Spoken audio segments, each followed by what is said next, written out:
এরকম সড়ক আসলে বাংলাদেশে আর কোথাও নেই। এই প্রথম এবং একমাত্র একটি সড়ক যেটি কিনা নওগাঁ জেলার নিয়ামতপুর উপজেলার হাজিনগর ইউনিয়নে অবস্থিত। আর এই সড়কটির নাম হচ্ছে ঘুঘুডাঙ্গা শিবপুর সড়ক, যেটি বর্তমানে তালতলি সড়ক নামেও পরিচিত।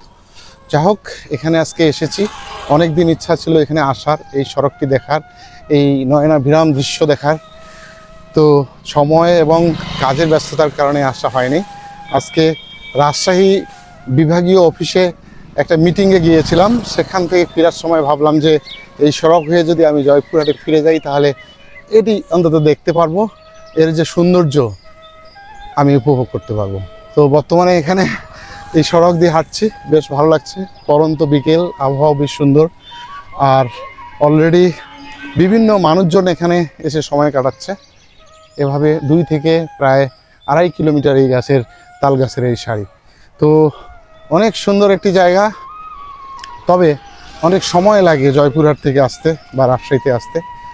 নওগাঁ থেকে প্রায় 65 কিলোমিটার দূরে এর অবস্থান। যারা আসতে চান, দেখতে চান, একটু সময় হাতে নিয়ে আসতে হবে।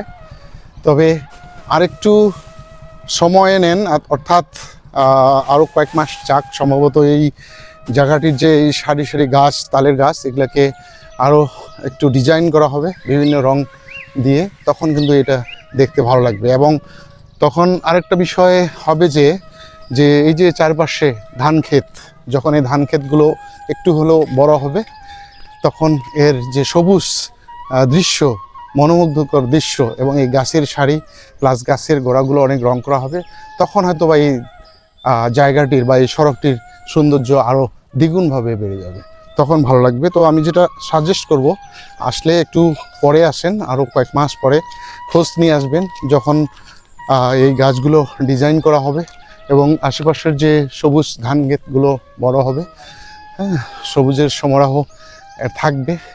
আর এই সুদীর্ঘ তাল গাছের সারি, সব মিলে সুন্দর একটা দৃশ্য এখানে আপনি পাবেন, উপভোগ করতে পারবেন। যাই হোক, আমার অনেক দিনের ইচ্ছা আজকে পূরণ হলো, যদিও খুব একটা ভালো লাগলো না, তারপরও দেখা হলো, এই হচ্ছে বড় কথা। ভালো থাকবেন, দেখা হবে পরবর্তী কোনো ভিডিওতে, পরবর্তী কোনো লোকেশনে। সে পর্যন্ত আল্লাহ হাফেজ।